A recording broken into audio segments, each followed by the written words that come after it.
Welcome back to my YouTube channel. Hope ko mumeze neza cyane. Rero uyu munsi nabazaniye iyindi video yo gukora banana cake. Tugiye gukorana banana cake. Icyo usabwa ni ukureba video yose ukayirangiza, noneho nawe ukajya uyikorera mu rugo. Twagiye. Banana cake rero turakenera imineke ibiri, amagi abiri, utungutu two tuza kwifashisha turi gupima, na margarine, vanilla, amata, baking soda, cinnamon, butter,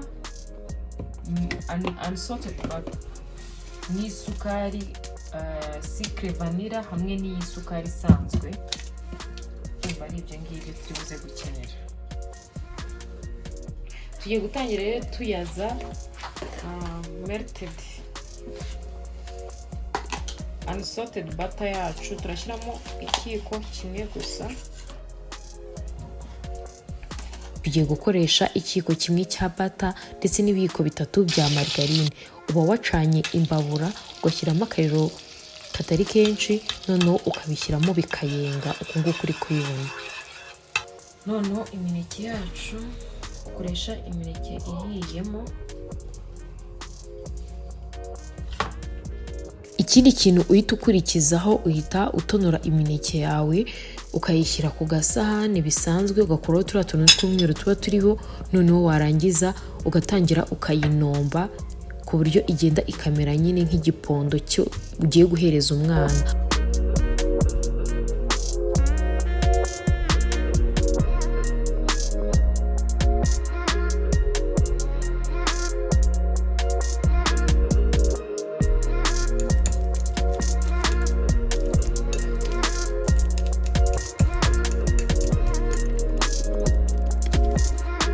Tugiye gushyiramo amata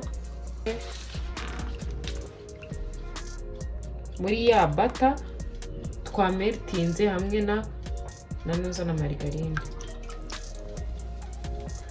Aka kaba kangana na 1/2 cy'igikombe. Ukari twabonye ko atari utuyiko dutanu, turangiza turangira na kakayiko kamwe.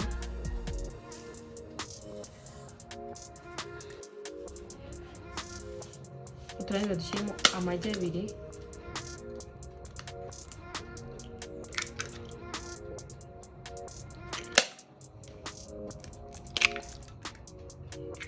noneho kubera ko twakoresheje margarine ntabwo turi bukoreshe umunyu, kuko margarine iba mu munyu, we nagomba gushyiramo akunyu gakeya.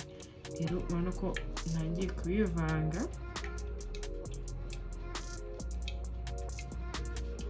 byose kugira ngo bize.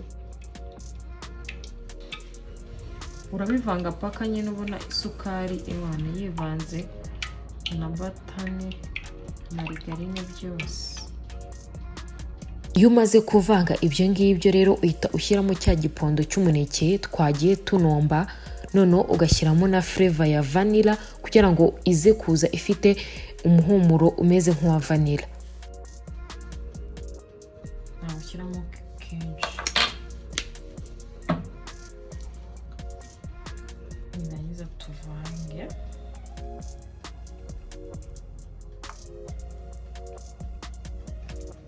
Tugiye gushyiramo n'agasinamoni gakeya. Ntabwo ukoresha agasinamoni kenshi kuko sinamoni ntabwo ari nziza kuko kuyikoresha ari nyinshi.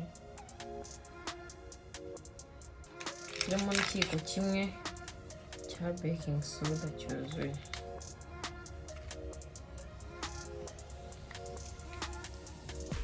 Soda yacu urakuzuza, noneho ibintu by'amazi ubanza kubikora mbere, noneho amafu agenda yashyiramo nyuma. Iyo umaze kuvanga baking soda na cinnamon uba washyizemo hariya, noneho uhita ushyiramo ifarini. Muri turiya dukombe nakweretse ukoresha 1/4 n'igice. Banza ukabishyiramo ukareba ukuntu biri bumere, noneho ugenda wongeramo bitewe n'uko igipondo kiri buze kumera. Ugatangira ukavanga. Hano ubu rero ubungubu mubona umuriro wahise ugenda. ndavuga ati reka niyeranje ncane amatoroshi niyo mpamvu mubona urumuri rwahindutse. Shyiramo kandi gafarini katari kenshi.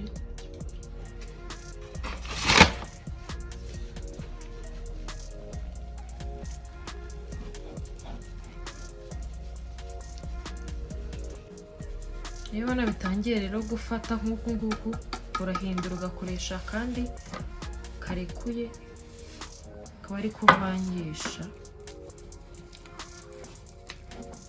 Ugomba rero kuvanga paka ubonye igipondo kigiye kumera nk'aho ari igikoma, kitarekuye cyane nanone kitanafashe, kiringaniye.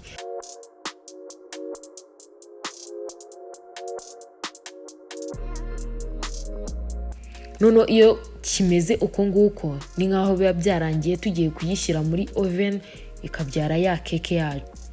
Aho ngaho rero nafashe bata nshyira muri ako kantu nifashisha ndi kubekinga kugira ngo rero bize gushya bimeze neza.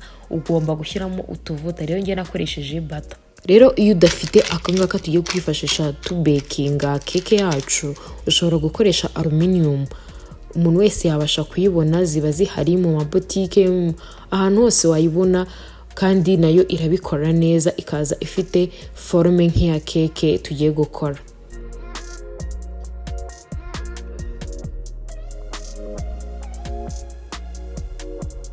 Noneho iyo umaze kuyishyira aho ngaho turi buze kwifashisha turi kubekinga keke yacu, uyishyiramo. Noneho wangiza ukagenda ufata ukubita hasi kugira ngo keke ize kuza gukwiramo hose. Soje rero ugiye gushyira keke mu ifuru, iyo umaze kuyishyiramo uyishyiramo iminota 55 cyangwa se iminota 60 bitewe n'ifuru uri gukoresha. Ugashyiramo degree Celsius 180, ibihiye imeze neza. Aho ngaho murabona ko keke yacu yari yamaze gushya imeze neza. Murabona ukuntu imeze. Keke rero impamvu twe turi kujombamo kirida, iyo ujombyemo kirida ugira ngo urebe neza ko yahiye. Iyo itahiye, iyo ujombyemo kirida izamukana ibintu byafashe kuri kirida. Rero ugomba kumekinga sure ko keke yawe yahiye neza kugira ngo itakutaza kugutera ikibazo. Rero uba ugomba kuyitereka iminota 15 mbere yuko uyikuramo muri kariya kaboro twifashishije turi kubekinga. Iyo iminota 15 ishize, urayifata kuri cutting board, ariho ushobora kuyikatira cyangwa se ukaba uyihashyize kugira ngo ihore bisanzwe. Rero murabona ukuntu keke yacu yari imeze, umva yari iryoshye. Hope ko mwabonye rero ibintu byose ukuntu nagiye mbyerekana step by step. Ushaka kuyikorera nawe wazayikorera, nawe ukajya ubyikorera uri mu rugo. So guys, don't forget to subscribe, share with your friends. Ciao.